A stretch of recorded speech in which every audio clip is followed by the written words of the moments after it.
So what is most important to you in your life? Where you are, the things you get to do, your personal freedom.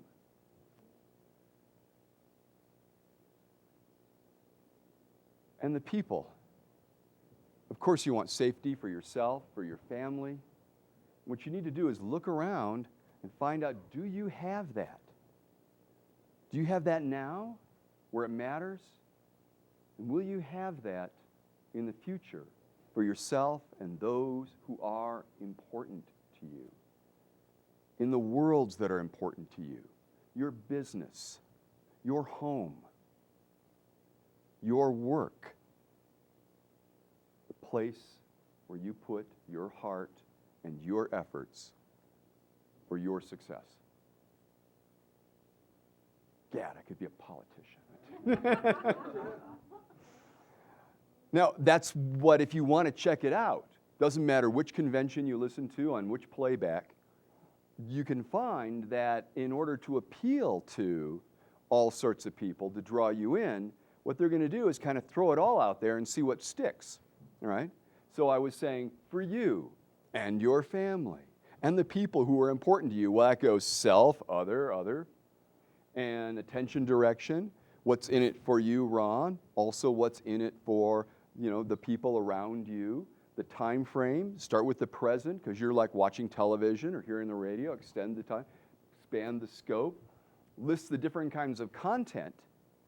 Your work, your business, the safety of your home, the school, and you start naming different kinds of content. Speaking every one of them. Now, who isn't that going to appeal to? Well, someone who has a smaller scope. And they say, yeah, a lot of generalities. What are you going to do? Activities, right.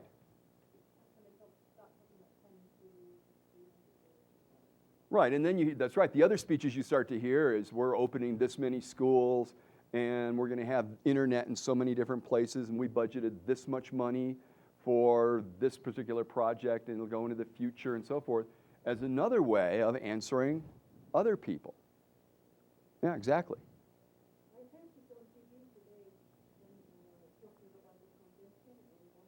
Mm-hmm. Gary, that's one of the guys, yeah. Mm-hmm.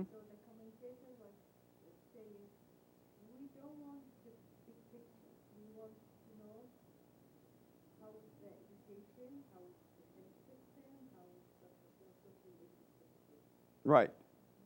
And if I were on the panel, I'd look at that commenter and say, what, you got a frog in your pocket? Well, he was saying we. He's saying the people don't want to know the big picture. Well, but who's saying this? Yeah, I'm just pointing that out. That we lose track of this sometimes. Yeah, go ahead. No, but I'm sure he will give the whole picture, and then... Well, okay. Anwar suggesting that one of the candidates will give a big picture and go into details. That would certainly be a strategy. You could use that approach. Another might be to use the bits and give examples and build that into a big picture. Now, and it's interesting to see when you begin to realize this stuff, it gets very interesting to be able to attend to the process on that level. It gives you a whole different insight that you can then apply to modeling. Right, you understand these are modeling tools that I'm showing you. That you can model in terms of sequences of states. You can model in terms of beliefs. You can model in terms of the enabling criteria and activating criteria. You can model in terms of representational systems. And you can model in terms of the metaprogram leanings that the person is using. Yeah, so my bringing up the idea of politicians was to show an application, but moreover to say you could also then watch the speeches. Of course, they're all vetted past at least, I'm sure, a few people, committees. And it's going to show, by the way, that it went by committees. And to me, that always means less specification. It doesn't have to, but it tends to. And you can also listen to the radio, read a newspaper, personal commentary. When I was modeling one of America's greatest futures traders, Richard Dennis, and Mr. Dennis is a very private man and self-educated, a self-made man. He started out, he was too young to trade commodities in Chicago. He had his father trading. He was calling out the trades from the side. And 20 years later, he retired with $250 million, having started with 1,600. I know, it's not much, but you can live on it. And being a private person, I had to figure out ways that I could get access to this stuff. Well, it turned out I realized that Richard Dennis wrote for a magazine. One page in the whole magazine, a privately circulated policy magazine, otherwise very boring. But I subscribed to that magazine for a year so I could take that back page, which I photocopied, and then I went through it with different colored pens, marking the different meta programs so that I could actually get it in color. Remember my example earlier with the sounds? Get it in color so that I could figure out what his leanings might be and the sequence of those. Yeah.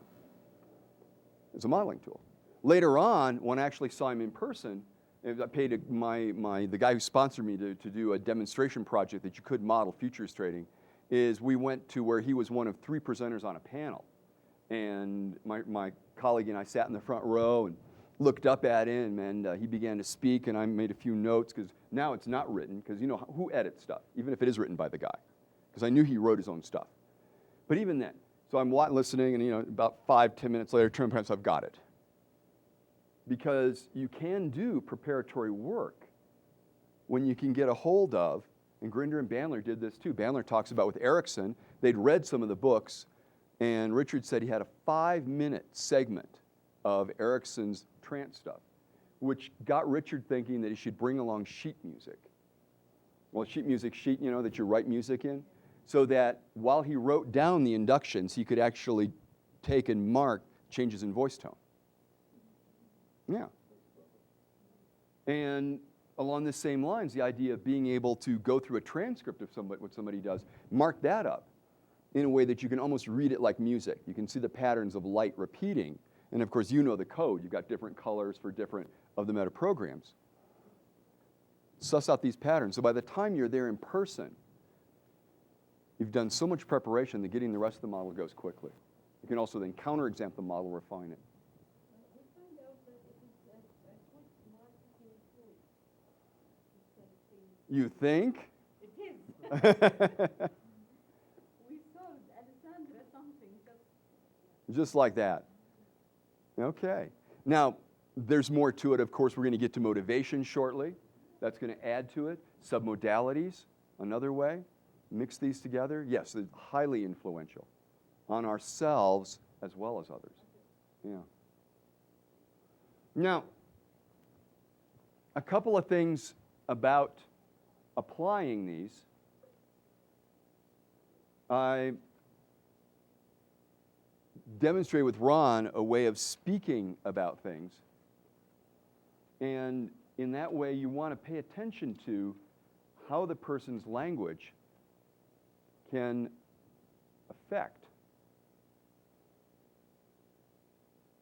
which way they're going to go. In terms of utilization, and this will come up again as we go around on convincer strategies as well. It's one thing for me to say, Ron, there's something that you might be interested in, blah, blah, blah, other people, and I start to lose him.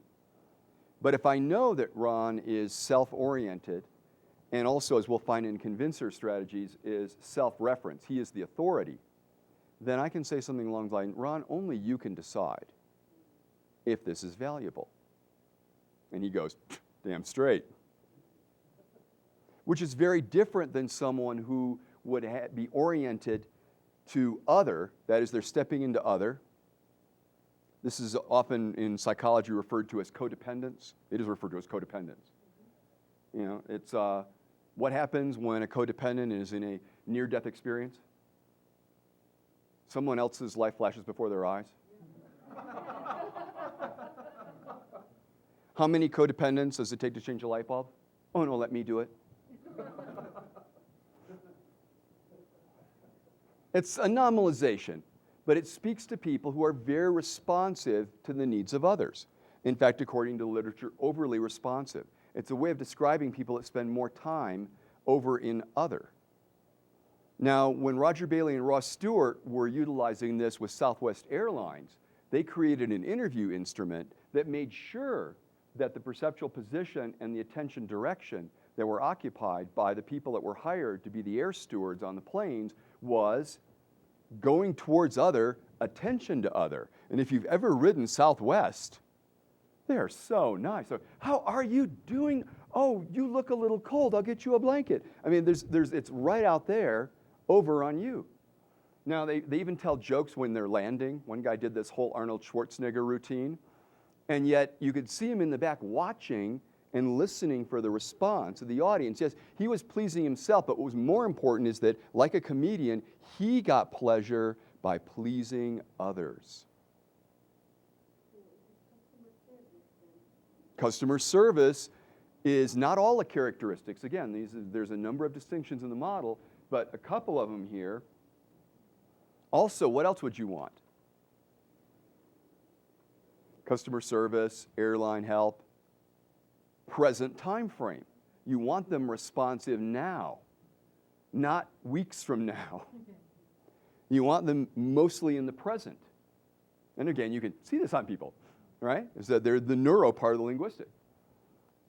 The other thing about this is that when these people are like that, these are the people that those phrases that you go into the clothing store or you go into the appliance store and they say, everybody's buying this. You know, the hottest thing this season, we just can't keep these in the shop. Exactly. Because, Ron, only you can decide.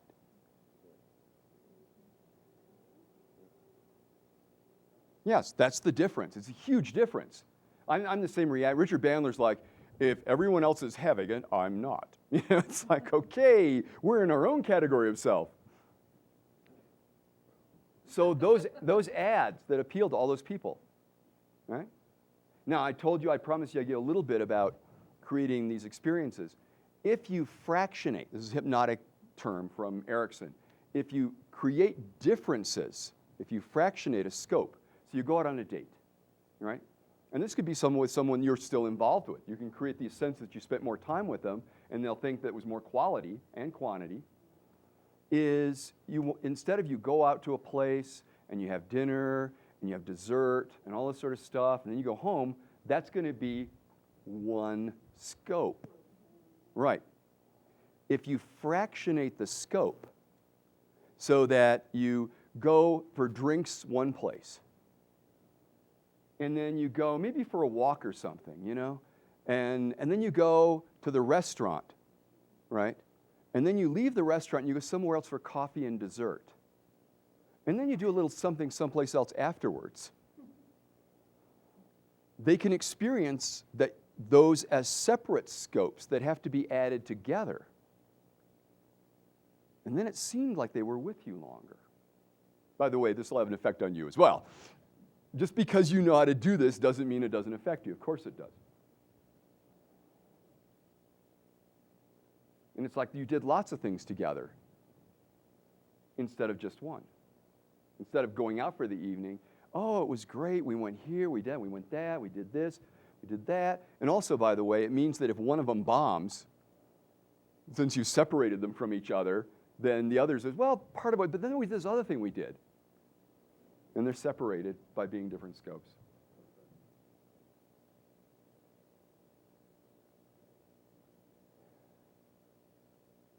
Now, that might motivate the person to want to be around you more often. It might.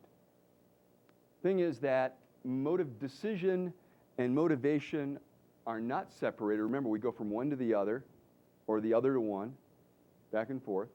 So, if we were to consider motivation, because modern Western America tends to think in terms of make a decision, then get motivated. I'm going to decide I'm going to get fit, go get motivated. I'm going to decide I'm going to do something different in my life, they can get motivated. I need a coach to motivate me. I need a trainer, something or other like that. Doesn't have to be that way, but it often is. So to go to motivation, one of the very first and most important keys to motivation strategies, is, of course, the criteria of comparison. What criteria needs to be fulfilled? What values need to be fulfilled in order for the person to become motivated? Now, this can work both ways, yes? That it can be fulfillment of values that would motivate somebody. It can be violation of values. Somebody decides, I'm out of here. It might even be as simple as, oh, this is a smoking restaurant, I'm out of here. So that would be move away, so to speak? We'll be getting to that in a moment. My point is to emphasize right at the top that values, also known as criteria,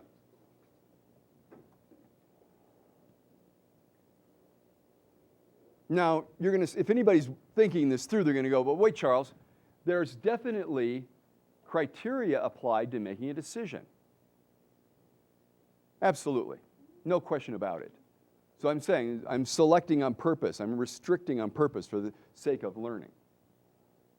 The thing is that the criteria in a decision strategy is going to depend on the content. At least we hope that the criteria changes for the type of content.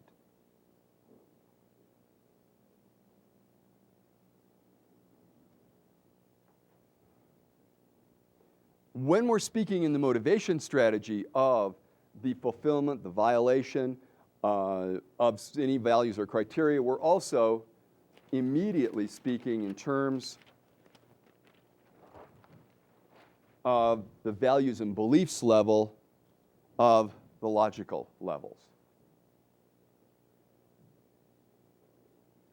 Now, what's curious about this is that when you ask a person about this, what's important to you about, that's a value question, right? That asks specifically what is it? It's asking values, criteria, and it's asking you, so self, that when you ask people about that, if they're in the helping professions, if they're in these kind of more abstract professions, then they might, if they've been to an NLP seminar, then they would be likely to answer in terms of value words such as trust, respect, satisfaction, relationship.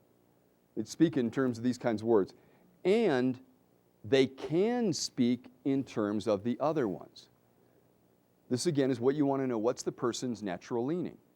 So in a little bit, you're going to ask the person what's important about, and they may answer with criteria, value words, or they may say, it allows me to do so much, right?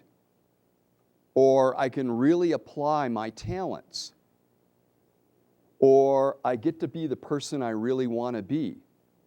So that the answer can be in the same category, and the person may answer in another one just as likely, because of course they come to us having already practiced becoming familiar and making distinctions in a certain level of abstraction, which they then bring to us. Now, the short form for business is that businesses tend to be concerned with capabilities on down. Though in the last decade, and in no small part due to people like Robert Dilts and his work, they've started to talk about vision and mission, right? They've started to talk about values, right? Meanwhile, before the Erickson, Grinder, Bandler, Steve DeShazer, Weekland, MRI, School of Therapy, and so forth happened, therapists tended to be values up, values clarification, identity, Jungian types of things.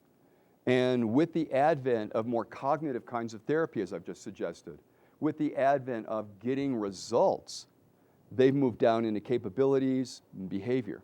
And that's an overgeneralization, but there is this kind of difference in which worlds they pay more attention to. So,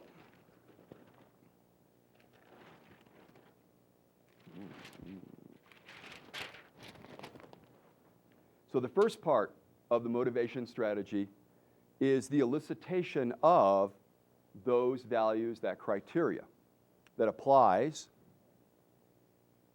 to what they want to be motivated about, or what they are motivated about, would like to learn more about how they do it, right? Maybe you're interested because you want to hire somebody. You want to find out how they motivate themselves. Maybe you want to find out how come in one situation you're motivated easily, in another situation it's like an old truck in the middle of the night in winter. You know, what's the difference? The number of differences are going to come out in the meta programs. The next thing, Ron, you pointed right to it, is the idea of what we've called the toward, away from, or the inhibition excitation. That is that the values that they have are operating on one side or the other more. Now that you'll be able to pretty soon hear that a number of criteria, you can actually hear which side they're on. So if I said, what's really important to me, I want to relax. That's a criteria, yes, or a criterion. And where does it go? Relaxation, away from, yeah. And if I say, you know, what I want to do now is I want to achieve something in my life. Excitation. Also, watch, nonverbals, right? So you can also pick it up from the neurology, the physiology. Now, if I say, I want more money.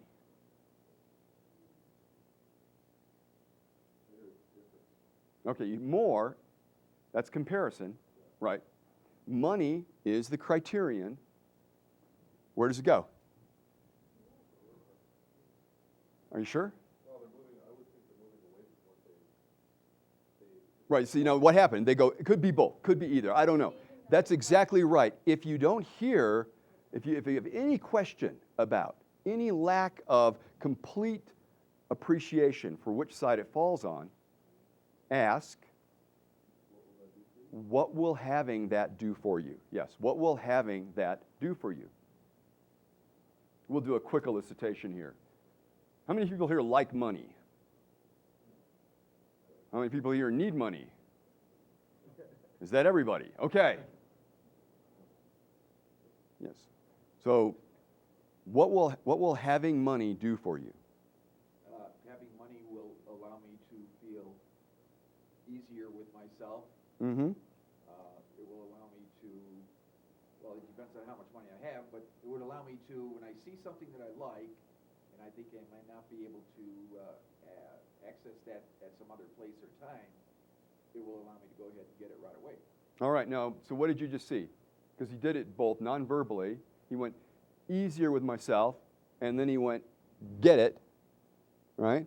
So he went, right. We'll do another one. Rachel, whole pile of money, wheelbarrow full, big bills. What will having that do for you? I could do all kinds of stuff with it. Yeah. I could,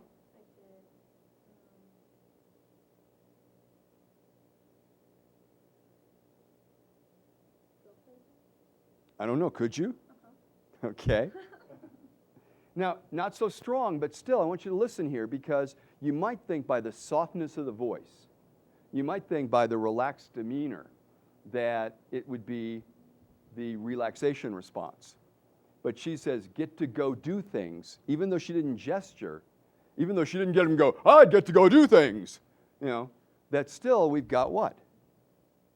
What we call toward. Yeah, what we would call toward.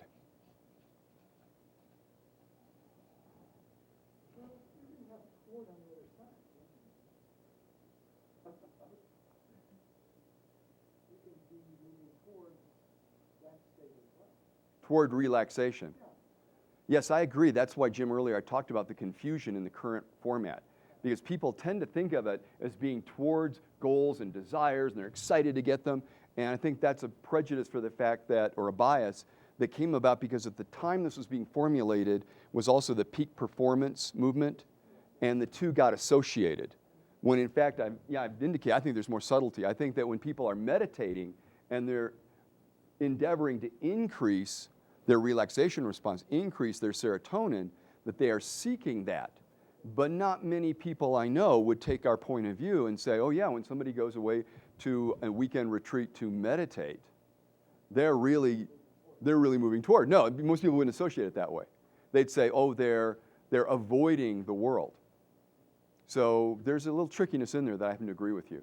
Now, since you're speaking, money. You like it. Money likes you. Well, you didn't know that. It likes you. It's told me so. And it wonders, if you had a whole lot of it, what would having that do for you?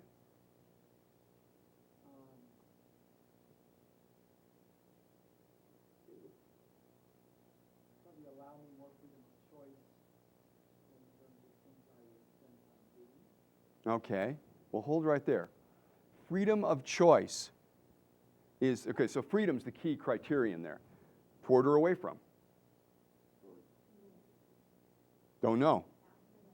Right, you don't know, and I'll tell you why. Because is freedom taking away from the stress and all, because some people, they want to be free of all kinds of obligations and stresses and societal demands, and some people want to be free to experience all these other wonderful experiences. And from what Jim was showing me, I don't know. So I take that criterion, same question. So freedom, what will having that do for you? That should be free for. Free for? Probably to do some other things professionally and to do other things with my friends. Okay. So then he indicates, yeah, it's toward these other possibilities. So you see how easy that is.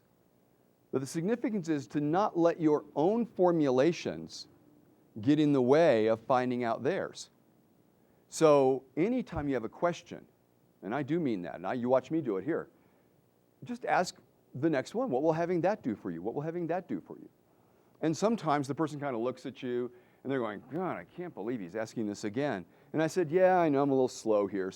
And I'm just quite willing to play the role of, well, you know, I have to ask the question. The guy who runs the company says I have to get the answer. Of course, I'm running the company. I don't tell him that. So just keep going with it until you get. Now, there are other words that you know. Attain. Right. Gain. Achieve. Okay. Relax. Relief. Release. Take a little more time, Jim. It's like, relax. Relief. Release. Run. First heard about away towards, a lot of what they were talking about is what you didn't want. You know what I mean? I don't want to feel X, I don't want to feel Y. That more or less meant that you were moving away from something. And what you did want was something that you were moving towards. That's how it was explained to me anyway. Yes, and I want to emphasize that. I'll go into more of this perhaps later. If you think about the survival of our species, which is most important to deal with first? Getting away from the bear or going toward the berries, right?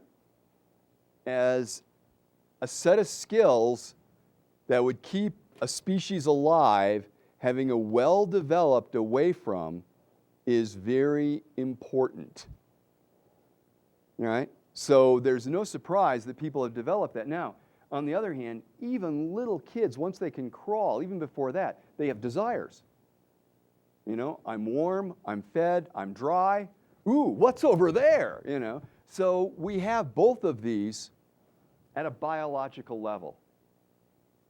One of the ones I always have fun with is if you go to a movie and people are buying popcorn, right?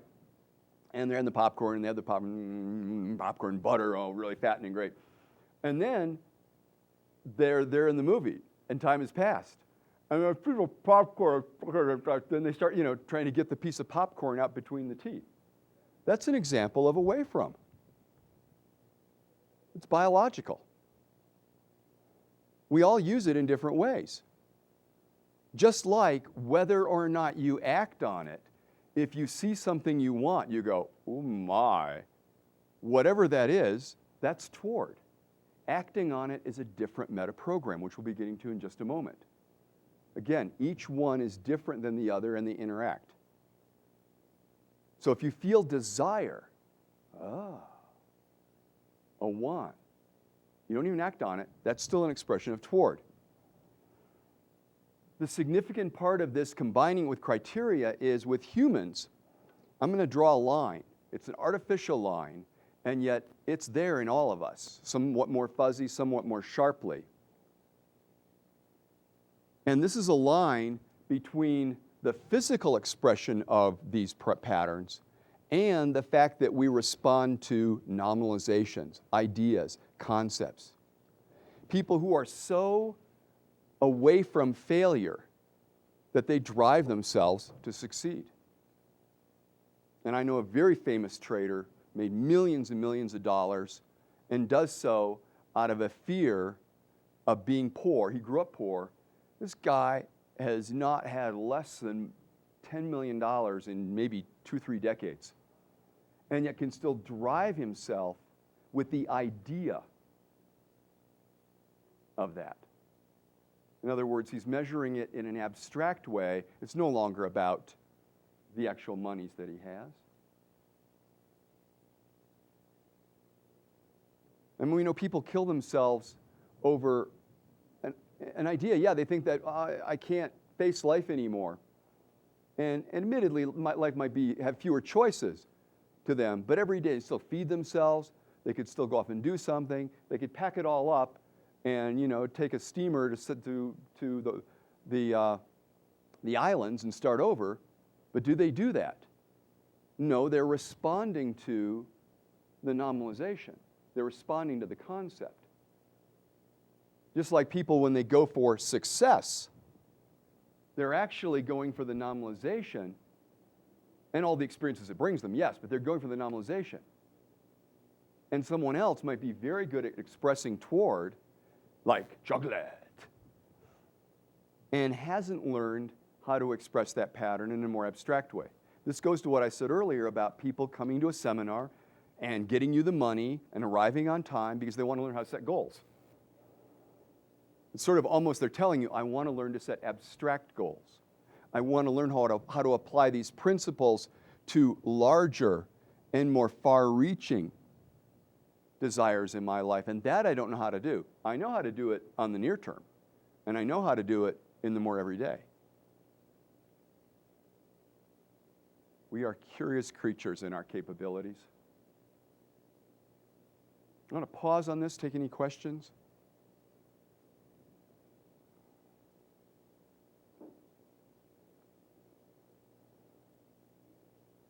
We'll revisit this. Now, what happens next? We've got the toward and away from.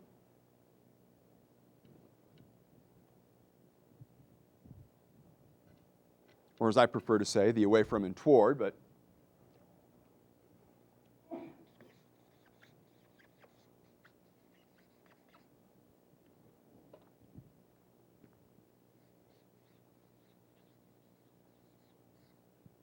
well, there's actually acting on it.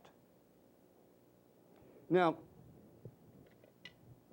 what this speaks about, and the terms are not that useful. You run into a problem here. There might have been better terms, but we call the terms of art, the words they've assigned to these. We're not in any position to reassign them. But how many of you are attracted, you don't act on it? All right? There's a way to understand this that is sort of colloquially expressed as the difference between academia and business. What do we say about academia? They talk about it a lot. They never do anything. What do we say about business? They do stuff. Rather than being ready, aim, shoot, it's shoot, aim, ready. They do it. And what we've noticed in NLP is the relationship of that between the subject of the sentence and the verb. If I say, let's go, we would call that proactive. That's what we call proactive. Let's go. On the other hand, if I said, I'm wondering about the possibility that we might take the time to consider how and when we might go, I exaggerate for effect. The idea is that the distance, the number of words between the subject and the verb go, is a way of figuring out how reactive, again, I would not have used this word, but how reactive the person is. That is, what is the delay to action? If the distance between the subject and the verb is 0 or just a little, a modifier, then they're going to be fairly quick to action. Some people are so quick to action that they don't even bother with the subject. It's go, go, right? Very proactive as you can get. Just do it. Yeah, exactly. Just do it. What do you mean just do it? Do it. Even more proactive. Over here, the delay that let's consider when it might be best, and I mean really best, to do it. There's going to be a delay.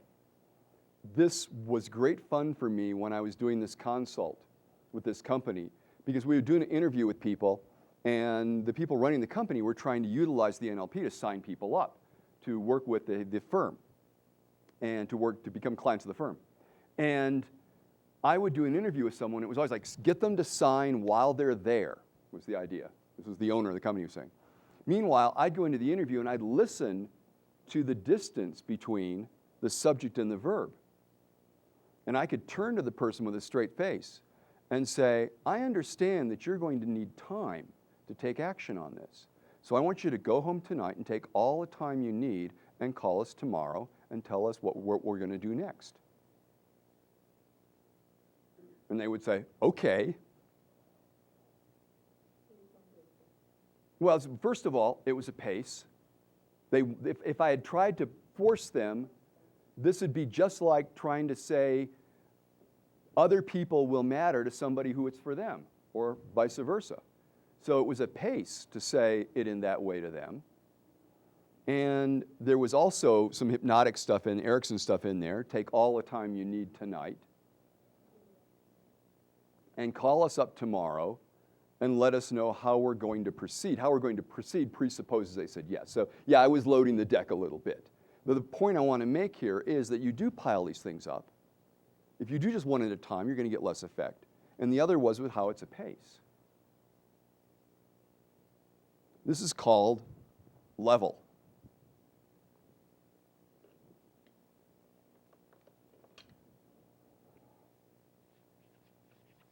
Which means the degree of proactive, reactive, measured by that bit of grammar called how many modifiers between the subject and the verb.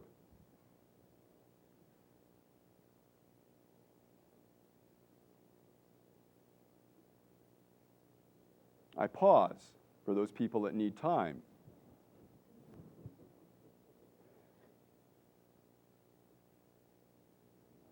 Now, once again, we're dealing with the language of this particular group of things. This next part was called decision factors. And you go, whoa, wait a minute, it belongs under decisions. And in a way, of course, it's present in a decision. And yet, as I found, it has more to do with motivation. And I'll be explaining why in just a moment. This is the match-mismatch.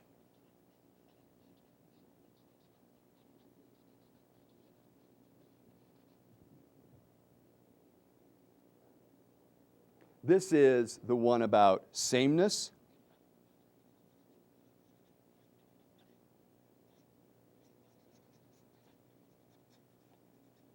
comparison, and difference.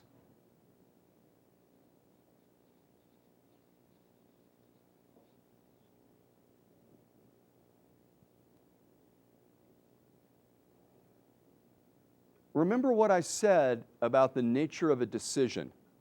That a decision is something where you generate a number of specific options and then you choose between them. So it's generating specific options, digital, and then it's cutting them back digitally. The kind of information processing has a lot of digital qualities to it. Whereas motivation, by my various analogies to getting an engine to turn over and exercise and thresholds, has a lot of analog information in it. People can speak about how much of their criteria is fulfilled. And as we know, we don't always get exactly what we want in life, and so we have to get as much as we can, or get as many of the criteria is fulfilled. So there's more of an analog quality than a complete yes or no. And the towards and away from, very much about analog in terms of what is the feeling that's rising that finally gets you to move, or what is the feeling that you're moving and getting more and more of as you get closer. Again, analog information. Decision factors, while there's a certain digitalness to them, there's also a certain analog quality in that everything has a certain amount of sameness, like having the two chairs out here looking the same, but then the difference. And so there's the degree of difference. If I'd scattered the chairs in all directions, then it would have been all difference. And that appeals to certain people. And if I had put the chairs all in a row, there would have been no difference. And that is an appeal for certain people. So there's a degree between sameness and difference that people find appealing.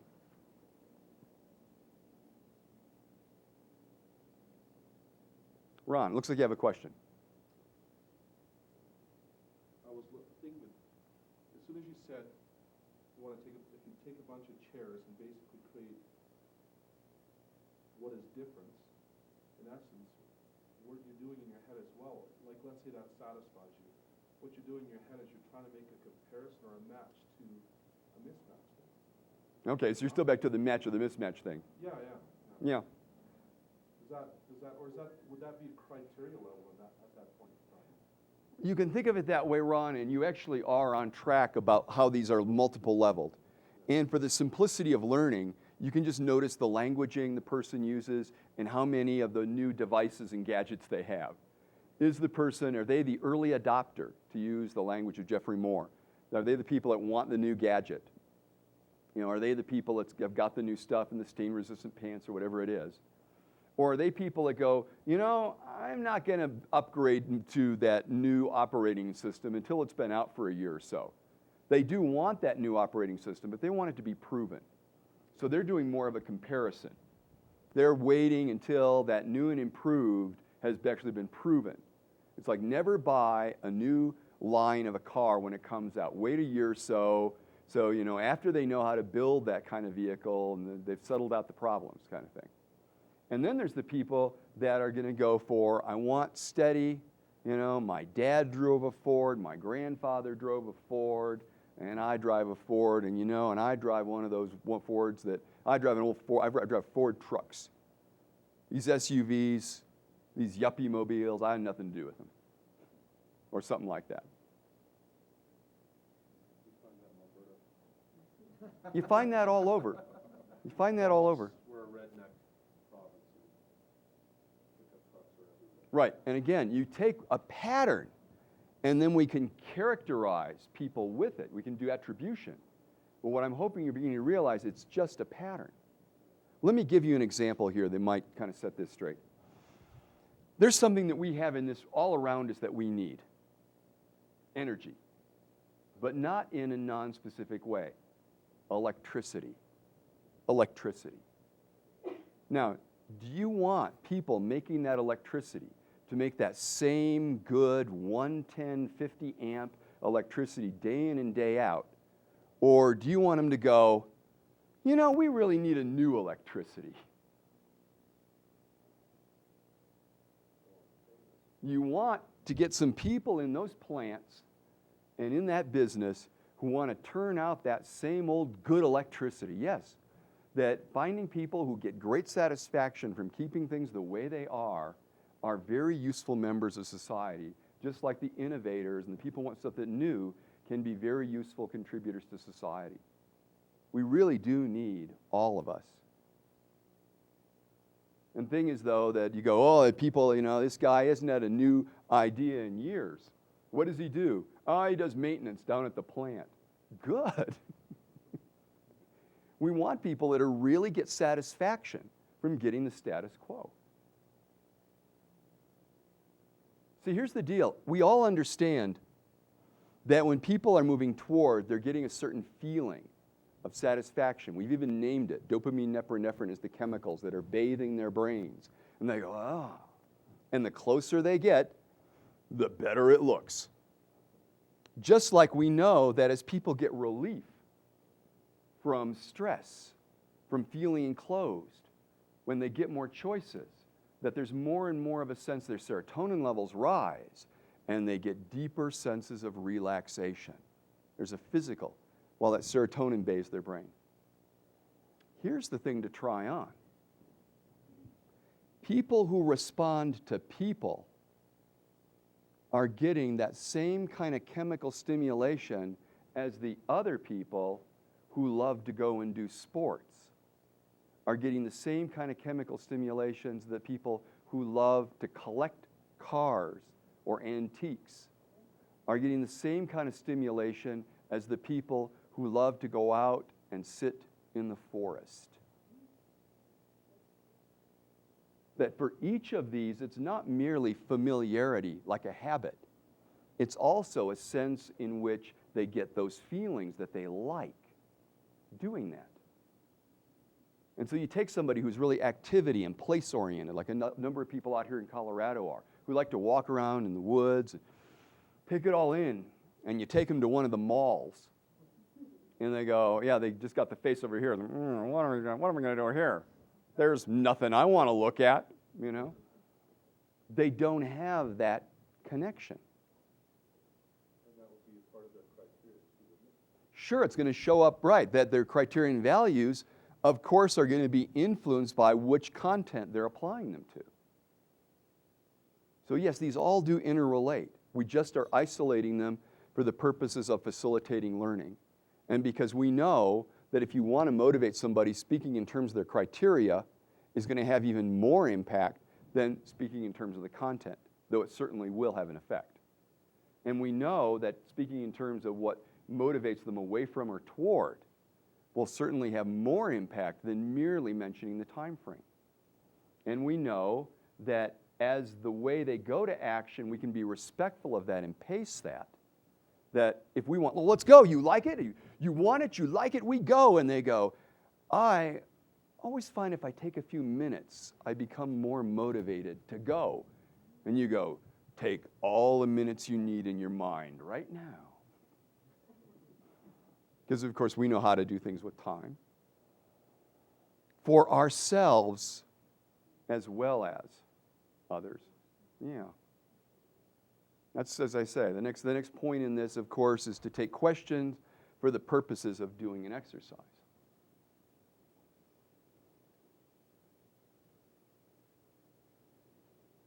I feel overwhelmed by your questions. We didn't go into reason yet. Is there some reason for that? Oh, yes. There is a reason. I deleted it. Okay. But I can bring it back now that you brought it up. Well, is it necessary? It is motivating. It's more good. Thank you very much, and let me grab a different color. Reason. Again, terrible use of terms. But the people that came before me, it's like chipmunk. It doesn't look like a chip. It doesn't look like a monk. Why is it a chipmunk? Yeah, but we've all agreed on it, right? So reason is really about either entrainment or activating criteria. The two categories that you get are procedures, or shall we say procedural, but it's called procedures, or options. And I'm going to use a different color because options are related to criteria.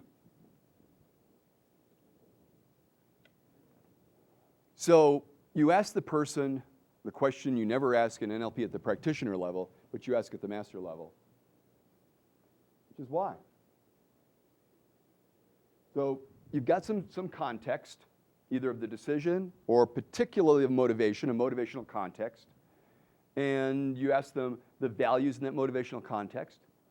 Then you listen for towards and away from values, criteria. The words that you don't know, you ask, what will having that do for you, for each one of them separately until you get the direction. During that time you've been listening, do they speak in short, choppy sentences where it's subject, verb, subject, modifier, verb? Or do they speak subject, modifier, modifier, modifier, verb, modifier, modifier, verb, subject, modifier, modifier, modifier, modifier, verb? You're listening. You go, okay, they are on some continuum between very proactive, very reactive. You've been noticing, do they talk about more, less, less, improvement, or they talk about new, or they say, what I really like about this is the same. It's got this sameness as before. Oh, no, wait, it's unique. So then you ask them, why is this important? Why? Or how do you go about motivating yourself? Why is this important? And what you'll get is, if you ask, why do this? Why exercise? The why question should get you criteria. But what it will get you instead from someone who is procedural is it'll get you a behavioral sequence. So they'll say, well, the first thing I do is, and then the second thing I do is, and the third thing I do, and the fourth and the fifth. Whereas the other person will actually answer the why and will say, well, I could do this, and I could do this, and I could do this, and I could do this, and I could do this, and I could do this. They'll offer options.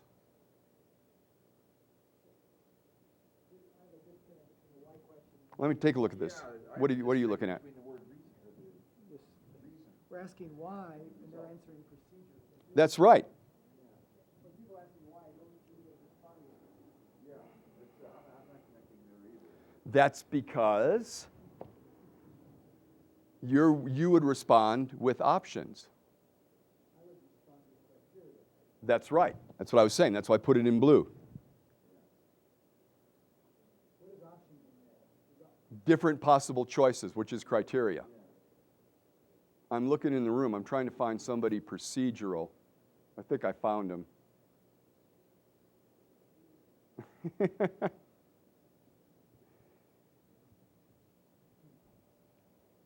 No. Okay. We don't have one in the room. Yeah? Sometimes. Charles, the way I read this is that instead of reason, that question might be, or that word might be, how do you go about this? Mm-hmm. Yeah. But sometimes they're going about it in a particular sequence, it's the very reason for doing it. Sometimes the going about it is the very reason for doing it. I'm getting pleasure out of it. Oh, yeah, okay, right. This process that I'm in, this is, just get a person who really likes to organize things. And they start by taking everything and putting it in little piles, and then they're getting great joy out of that. This goes to what I was saying before about the people with the content that they respond to, they get pleasure from. Just like the people who like to follow a procedure get pleasure from doing the steps of their procedure. Whereas people who do not like to follow a procedure, who actually reads the manual before they use the software?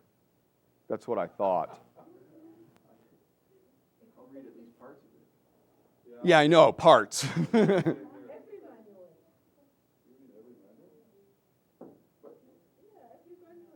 Now, I'm a procedures type person, I bet you are part of the time.